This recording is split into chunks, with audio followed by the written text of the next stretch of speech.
The buzz is back.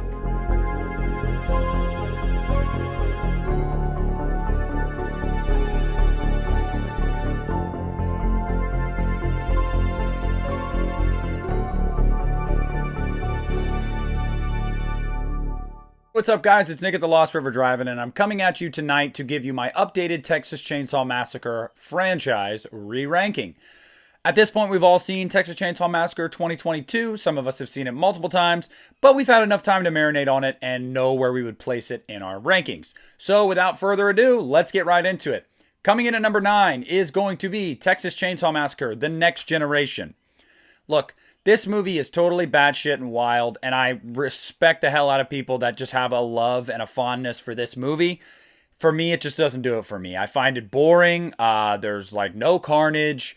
Matthew McConaughey is great. I mean, he does absolutely fantastic in this completely nuts role, and he delivers. But even Renee Zellweger is just piss poor, I think, in this movie. It's just boring, and it's too weird. The Illuminati, and No, I didn't need any of it. I'm done talking about it. Texas Chainsaw Massacre: The Next Generation. Number 9. Coming in at number 8 is going to be Leatherface: The Texas Chainsaw Massacre 3. However you title it and whatever you call it. Look, it's not a bad movie, all things considered, I guess, but it's freaking boring, man. It's boring. Ken Foree can't save this movie.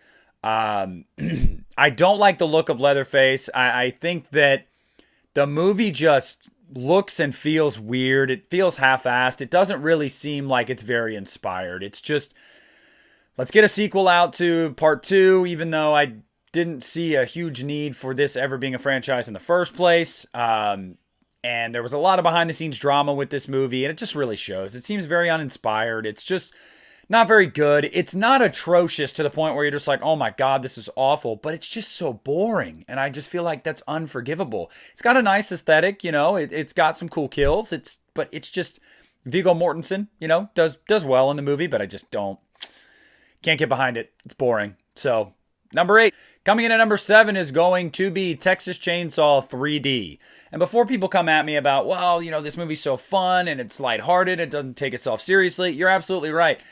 Doesn't mean it's good. I have fine enjoyment in this movie. It can be fun. It's high energy. There's some great kills in it.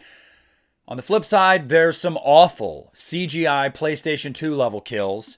There is just some really bad characters, some bad acting. I don't agree with some of the decisions Leatherface makes. I mean, at the carnival, like, come on. Why would he do that? Anyway, the whole ambiguous timeline because of the rewrites and the issues behind the scenes.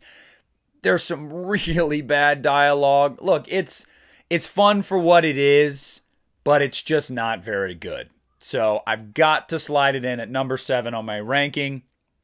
And my number 6 is probably one that people thought was going to end up at the very back, and that's 2017's Leatherface.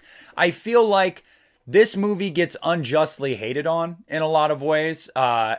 It's not terrible, but it's completely unnecessary. And it's not a Texas Chainsaw Massacre movie. So I understand why people may feel the way they do about it. But just taking it based off merit, it's pretty well acted. It's pretty well shot. It's got some great gore. It's very fast paced. The downside, you don't care for any of the characters. You don't get Leatherface till literally the very end. There's an obvious red herring thrown in there. It's pretty much just a road movie used as an excuse to be a Leatherface prequel. It's unnecessary. It's uninspired, but it's not terrible. So 2017's Leatherface is going to come in at number 6 for me. And right smack dab in the middle, number 5 is going to be Texas Chainsaw Massacre 2022. And I'll keep my thoughts on this brief because I've done a spoiler stream and a review on this movie already. Look, there's things about this movie that are fantastic. The gore, the portrayal of Leatherface, the look of Leatherface, some of the decisions that he makes, the cinematography, the aesthetic, it's all there. It's all there in spades, and it's just delivered upon chef's kiss. Problem is the characters, the acting, it's just pretty bad all around in that department. Now, again, I don't think acting, is a matter of opinion. If someone can't deliver the lines they're supposed to be delivered and make them believable, I feel like that is something that you can say, okay, it was definitely underwhelming in the acting department. And this movie definitely is. Sally is totally unnecessary in this movie, but I thought the woman that played her actually did well, acting wise. You know, the gas station guy, Richter, was pretty good. There's some decent acting in here, but the ones that we're supposed to follow, I just feel like they don't grab me at all. And I just want these kids to die. So, again, we may not agree on that. That's totally fine. But in my opinion, it delivered on what it needed to deliver upon, which is the gore, Leatherface, the aesthetic. Nailed it. Okay? Everything else, yeah, pretty meh to bad. But overall, it rounds out to be a solid movie, which is why it is right in the middle of my ranking. I do not dislike it. Leave the hateful comments for someone else. Okay? Okay. Glad we got that out of the way. And now let's get into my number 4. Coming in at number 4 is going to be the Texas Chainsaw Massacre 2. Now, this movie is wild, zany, crazy awesomeness. Okay? Everybody knows the backstory to this. Tobe Hooper did not want to make a sequel to the Texas Chainsaw Massacre, which is why it took 12 years. He only did it knowing that, okay, I will do this, but I'm going to do something totally different. And from the opening sequence, you know, okay, this is a different movie.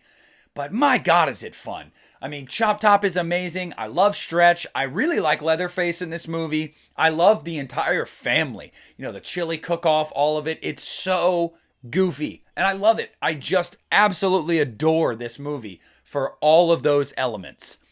Where this movie kind of loses you a bit is in the third act because of reshoots and budgetary, restraints and whatnot. Maybe it wasn't reshoots, but the budget, they had run out of money. They really had to kind of tighten this up in a way that it just couldn't really be tightened up because it was such a bombastic, crazy ending that it's just kind of like, what's going on? So the ending kind of loses you a little bit. But overall, this movie is so fun. It's so crazy. It's not very scary, but I'll be damned if it isn't a good time. So Texas Chainsaw Massacre 2 comes in at number 4. Number 3 is going to be 2006's The Texas Chainsaw Massacre, The Beginning. This movie is awesome. This movie is awesome. It is gory. It is insane. It is well acted. It's awesome. It gives you answers to things you didn't even know you wanted the answer to from the remake. And they're actually handled in really great ways. I love how Monty loses his legs. It's hilarious. How Hoyt loses his teeth. It's hilarious and becomes the fake sheriff in the first place. There is so much about this movie. Like, this is a prequel that was necessary. Leatherface was not necessary. This is necessary. And they deliver on this prequel. Leatherface is brutal, unforgiving, relentless. The family is great. The cast of characters that you have, while not as good as 2003's, they're still likable enough. And I just feel like all these subplots, the draft dodging and stuff like that, I feel like it adds a lot to this movie. I really, really enjoy this movie. I really do. The beginning, sometimes I wrestle with it. Like, is this number 2? Like, it's that good to me.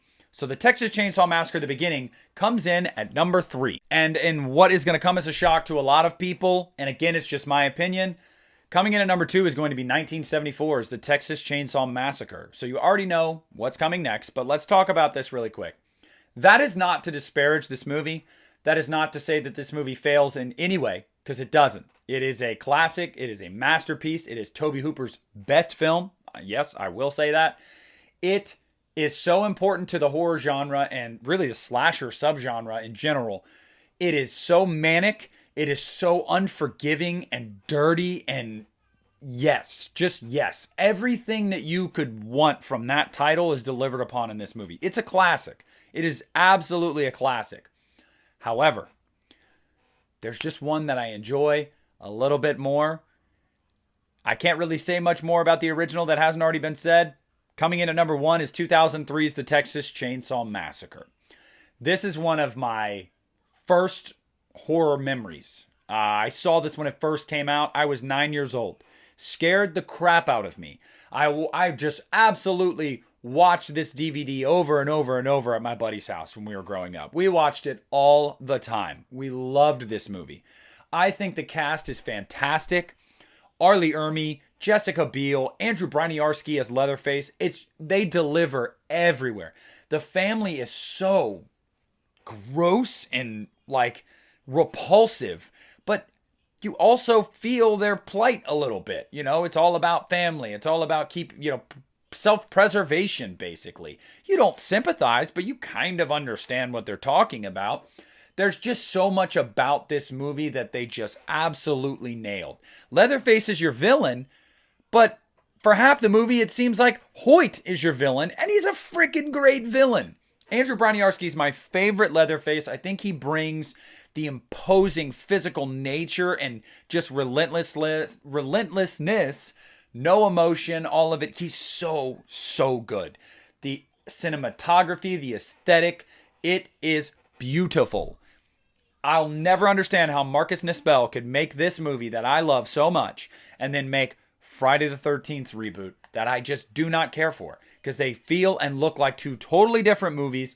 But for me, maybe it's nostalgia. I do wrestle with it. I go back and forth. I put 74 there one day and 03 there one day. But today I'm feeling 03 for the purposes of angering some of you. 03. I'm going with it. I think that this movie is so impactful and played a big role in why I'm a horror fan today. So coming in at number 1 is 2003's The Texas Chainsaw Massacre. And that is going to wrap up the franchise re-ranking of The Texas Chainsaw Massacre. Where do you guys place these movies in your lists? What do you think about my list? How bad is it? How great is it? How terrible are my takes? Whatever it may be, as long as you're discussing it down below, go ahead and discuss it down below. I don't care what it is that you're saying about me. Please make sure to leave a like on the video, subscribe to the channel if you haven't already, and share it with your friends. And without further ado, this is Nick at the Lost River Drive-In, and I am pulling out.